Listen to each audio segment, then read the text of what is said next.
Welcome to Tech Tricks Tutorials. Today we're gonna learn how to plan a custom route on Google Maps. First, go to the Google Maps website or open the Google Maps app on your device. Write down your destination or tap directly on the map to set your destination point and click Direction. After choosing your destination, don't forget to find the starting point of your custom route on the map. Click or tap on the map again to add additional points along your desired route.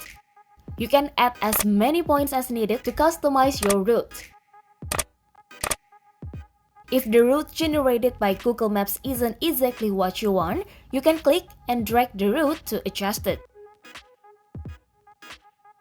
Once you're satisfied with your custom route, you can save it for future reference, or you can also share your custom route with others by clicking on the share button. This allows you to send the link to the custom map via email. And don't forget to select the transportation mode like driving, walking, or biking. If you're ready to navigate, you can click on the direction button, but make sure to get turn-by-turn direction based on your custom route. If you find this tutorial helpful, remember to like, subscribe, and stay tuned for the next video.